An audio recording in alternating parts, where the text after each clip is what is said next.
साथियों नमस्कार, कैसे हैं आप सब लोग। मज़ामा केम छो कसा आहेस। साथियों आप सबको जय श्री राम, जय बालाजी की, जय खाटू श्याम जी की। साथियों आज मैं एक इम्पॉर्टेंट टॉपिक पर जो है चर्चा करूंगा, जो कि जुड़ा हुआ है कुछ ऐसी सिली मिस्टेक्स से जो अक्सर हम करते हैं, जिसका नुकसान जो है हमें उठाना पड़ता है। वो कॉमन गलतियाँ क्या हैं वो आपको मैं जो है डिस्क्लोज करूँगा कंसर्निंग द मैट्रिमोनियल डिस्प्यूट। और वो बेसिकली गलती नहीं है, बेसिकली आपका एक सेटिस्फेक्शन है, एक बेसिकली आक्रोश है जो कि आप पर जो है भारी पड़ता है। तो वो चीज़ें क्या हैं हम समझेंगे स्टेप बाय स्टेप। क्लियर है? तो वीडियो जो है स्किप मत कीजिएगा और एक कॉपी लेके बैठिए और एक पेन लीजिए, जो कुछ बता रहा हूँ उसको नोट डाउन करते हुए चलिए। साथियों जब भी डिस्प्यूट होगा हस्बैंड वाइफ का, क्लियर है बात ये, तो वो डिस्प्यूट जो है ईजिली सॉल्व भी हो सकता है और हो सकता है कि वाइफ जो है पीयर जाके बैठ जाए। वाइफ जो है पीयर जाके बैठेगी, आप जाएंगे समझाएंगे मनाएंगे, वो नहीं आएगी, तो अल्टीमेटली डिस्प्यूट में दरारें और बढ़ जाएंगी। और उसके बाद क्या होगा, आप जाओगे अपने वकील के पास में, वाइफ जाएगी अपने वकील के पास में। उसका वकील क्या कहेगा कि भाई आप एक काम कीजिए, केसेस डालिए मेंटेनेंस का, डाउरी हैरेसमेंट का। और आपका वकील क्या कहेगा, आप केस डालिए सेक्शन 9 HM एक्ट का या डिवोर्स का। क्लियर है बात ये। तो हर एडवोकेट जो है अपने क्लाइंट को बेस्ट ट्राई देता है इस पर्सपेक्टिव में। प्रॉब्लम क्या आती है कि जब केसेस जो है कोर्ट कचहरी तक पहुंचते हैं या कंसर्न थानों पे पहुंचते हैं, तो उनमें आरोप प्रत्यारोप होते हैं।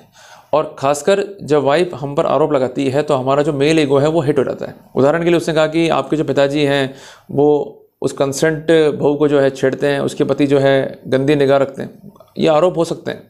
क्लियर है बात ये। या कई बार आरोप ऐसे भी होते हैं जेठ पे कि इसने गलत काम करने का प्रयास किया। कई बार यही आरोप देवर पे होते हैं। क्लियर है बात ये। सास पर भी आरोप होते हैं कि ये साथ दे रही है इनका। इवन जो जेठानी है, देवरानी है, उस पर भी जो है इस तरह के आरोप हो सकते हैं कि भाई ये भी महिला जो है साथ दे रही है इन दुष्टों का। कुल मिला के पूरा परिवार जो है कॉन्स्पिरेसी किया हुआ है और डाउरी के लिए मुझे हैरेस कर रहे हैं। जब मैं नहीं दे पा रही हूँ डाउरी और इनकी मांगों को पूरा नहीं कर पा रही हूँ, तो मेरा जो है ये शारीरिक मानसिक जो है शोषण कर रहे हैं। क्लियर है बात ये। जिसमें यौन शोषण भी शामिल ये लोग कर सकते हैं। जब ये आरोप आपको प्राप्त होते हैं या इनकी जानकारी आपको होती है, तो बेसिकली आप तिलमिला जाते हो, आप गुस्से में होते हो, परिवार जो है गुस्से में होता है और आपको लगता है कि भाई ये दुष्ट किस्म की महिला देखो कैसे आरोप लगा रही है। पहले तो घर छोड़ के चली गई, हमने मनाने का प्रयास करा, ये नहीं आई, अब हमारे पे जो है आरोप लगा रही है और अल्टीमेटली हमको जो है एक्सटॉर्ट और ये ह्यूमिलेट करेगी। बेसिकली क्या होता है कि हर समय हर वक्त आपके घर में इन आरोपों को लेकर जो है चर्चा चलती रहती है और जो कुंठाएं हैं मन में वो बढ़ती रहती है। जैसे आप खाने के टेबल पर बैठे चर्चा चलेगी, आप कहीं पर गए इस बात पर जो है चलेगी चर्चा। तो कुल मिला के आरोप प्रत्यारोप में जो है हमारा पूरा दिन भर जो है निकल जाता है और अल्टीमेटली हम परेशान से रहने लग जाते हैं। तो हमें जो पहली फीलिंग आएगी वो आएगी डिप्रेशन की। क्लियर है? और दूसरी फीलिंग आएगी एंगर की। ये एक कॉमन ह्यूमन साइकोलॉजी है जो हर इंसान में हो सकती है। जैसे मान लीजिए कुछ अच्छा होगा तो आप हंसेंगे, क्लियर है, कुछ बुरा होगा तो आप रोएंगे या डिप्रेशन में आएंगे या परेशान होंगे। तो कोई ना कोई आपको साथी ऐसा चाहिए होता है कि जो आपके उस डिप्रेशन को या उस दर्द को जो है ख़त्म करे। क्लियर है बात ये। तो प्रॉब्लम ये होता है कि अगर हम समाज में रह रहे हैं और इस तरह के आरोप से समाज में जो है हमारी बदनामी हो रही है, तो हम क्या करेंगे, जब समाज में जाएंगे किसी ना किसी रूप में, मान लीजिए कोई सोशल गैदरिंग है उसमें जा रहे हैं, कोई सोशल फंक्शन है उसमें जा रहे हैं या कोई धार्मिक फंक्शन है उसमें जा रहे हैं, तो लोग जो है बैठे होते हैं और हमारे बारे में जो है बात कर रहे होते हैं। अब हमको लगता है कि भाई ये नेगेटिव बात कर रहे हैं हमारे बारे में या कुछ गलत बात कर रहे हैं, तो उनको जानने के लिए हम उनके पास डेफिनेटली जाते हैं। तो फिर जब आप जाएंगे तो वो आपसे पूछेंगे भाई क्या हाल चाल है, बैठो, तो आपको लगेगा भाई ये लोग अभी विश्वास कर रहे हैं हमारे ऊपर, ये लोग ठीक है। फिर ये लोग बात छेड़ देंगे, भाई मालूम पड़ा कि आपका डिस्प्यूट चल रहा है आपकी वाइफ से। फिर आप भी कहोगे हाँ चल रहा है, अरे मालूम पड़ा कि यहाँ पर गलत गलत आरोप लगा दिए हैं, आपके जो पिताजी हैं, आपके जो भाई साहब हैं उन पर आरोप लगा दिए हैं। तो बेसिकली जो आपका गुस्सा है, जो आपका डिप्रेसिव फीलिंग है, वो इनकी जो फ्रिक्वेंसी है उनसे कर जाएगा मैच और आप जो है ट्रस्ट करना शुरू कर दोगे उनके ऊपर। अब आप क्या करते हो गलती कि सारी बातें जो हैं इनको डिस्कस करना शुरू करते हो कि भाई ये लड़की दुष्ट है, पापी है और ये लड़की जो है भाग के चली गई। अल्टीमेटली कई ऐसी बातें आप डिस्क्लोज करते हो जिसको हम कहते हैं कॉमनली बुराइयाँ। क्लियर है बातें। अब उस बुराई के साथ साथ क्या होता है कि जो अच्छी बातें हैं, जो हमारी स्ट्रेटजी हैं, वो तक निकल जाती हैं कि हमारे एडवोकेट कौन होंगे, उनकी क्या स्ट्रेटजी है, लड़की का हम जीना आराम कर देंगे या इसके जो घर वाले हैं उसका हम जीना आराम कर देंगे, उन पर हम काउंटर केसेस करेंगे। ऐसी तमाम बातें जो हैं आप बोलते जाते हो पर आपको होश ही नहीं रहता कि आप क्या बोले जा रहे हो। आधा घंटा पौन घंटा आप बोलते रहते हो पर आपको पता नहीं कि जो सामने वाले लोग हैं वो आपके फैक्ट्स को कलेक्ट कर रहे हैं। उनका बेसिक मिशन क्या है कि आपकी बातों को कलेक्ट करना। क्लियर है? कलेक्शन करने के बाद वो जाएंगे लड़की वालों के पास में कि भाई कल हम किसी मैरिज में गए थे या किसी फंक्शन में गए थे तो वहाँ पर लड़के वाले मिले। अच्छा जी, तो उन्होंने कहा कि भाई लड़की का जीवन आराम कर देंगे और लड़की पे केसेस करेंगे और काउंटर मुकदमे करेंगे और लड़की अल्टीमेटली जो है ट्रबल में आ जाएगी। अब लड़की वाले भी जो हैं बहुत ईगर होते हैं इन बातों को जानने के लिए। तो उन लोगों ने क्या करा कि जो आपकी स्ट्रेटेजी थी वो आपसे लेकर कन्वे करती लड़की पक्ष तक और लड़की वालों को प्रोवोक कर दिया। क्लियर है बात ये, जो मैटर सॉल्व हो सकता था पहले बात तो वो सॉल्व हो नहीं रहा और उस आग में जो है इन्होंने घी डाल दिया और इस आग को उन्होंने कर दिया और प्रोवोकेटिव। आपका मेल ईगो भी हिट कर दिया, लड़की का फीमेल ईगो भी हिट कर दिया और अल्टीमेटली उसको आपके खिलाफ जो है इतना भड़का दिया, इतना जहर उसके माइंड में डाल दिया कि अब वो हो गई फिरोशियस। अब उसका एक ही टारगेट सेट हो गया कि मैं वापस जो है ससुराल जाऊंगी और इस बार लड़के के जो है टुकड़े कर दूंगी मैं, क्योंकि ये समझता कि अपने आप को अच्छा मेरे पर जो है हमला करेगा, मेरे भाई पे हमला करेगा, मेरी बहन पे हमला करेगा, मेरे घर वालों पे हमला करेगा और उनको लीगली तहस कर देगा, ये मैं होने नहीं दूंगी। क्योंकि बेसिकली हर आदमी का अपना अपना ईगो है, अपना अपना एंगर है, अपना अपना पैशन है, इस बात को समझ लो।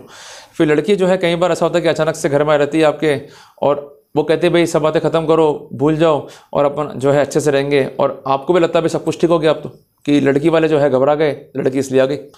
और ऐसे मैंने केसेस देखे हैं केस स्टडी के अंदर कि लड़की घर में आने के बाद इंसिस्ट करती है घर से अलग हो जाओ। अब आपके घर वाले बड़े होते हैं, मासूम को रहता है भाई जब घर बस ही रहा है तो लड़के को जो है घर से अलग कर दो। जब आप घर से अलग रहते हो तो उसकी प्लानिंग दिमाग में क्या होती है कि अब ये अलग तो हो चुका है, अब मैं क्या करूँगी क्या नहीं करूँगी ये मुझे मालूम है या जो मेरे से कंसर्न लोग हैं उन्हें मालूम है। जिसके परिणाम आज हम क्या देख रहे हैं कि लड़कों के जो है हत्या हो रही है। कई बार ऐसी स्थिति में आती है कि लड़कों के जो है टुकड़े करके ड्रम में डालकर उनको जो है मारा जा रहा है। तो मैं इसलिए बार बार कह रहा हूँ कि ऐसी स्थितियाँ मत पैदा होने दो जो आपके लिए जानलेवा बन जाए। दुश्मन को मारना है उसके लिए बहुत रास्ते हैं, बट ऐसे रास्ते मत अडॉप्ट करो जो आपके लिए जानलेवा बन जाए। भाई देखो, जब आपके बीच डिस्प्यूट है, क्लियर है बात ये, तो उसको सॉल्व कोई नहीं करेगा, उस डिस्प्यूट को लोग बढ़ाएंगे। तो बेसिकली आप एक बात समझिएगा कि जब भी आप जाते हैं इंडियन कोर्ट्स के अंदर तो वहाँ पर अपन पाते हैं महात्मा गांधी जी की फ़ोटो। आदरणीय महात्मा गांधी जी की फ़ोटो से हमें 3 शिक्षाएं मिलती है। कम बोलो, क्योंकि अपन कहते हैं ना भाई गांधी जी के 3 मंत्र है, कम बोलो, बिल्कुल चुप्पी लगा लो, समाज में जा रहे हो कम बोलो, जितना कम बोलोगे उतना ही फायदे में रहोगे। दूसरा है समाज में क्या हो रहा है उसको मत देखो, ठीक है जी। और तीसरी बात, समाज आपके लिए क्या व्यू रखता है उसको मत सुनो। अगर ये फॉर्मूला जो है आपने अडॉप्ट कर लिया आप दुख नहीं पाओगे।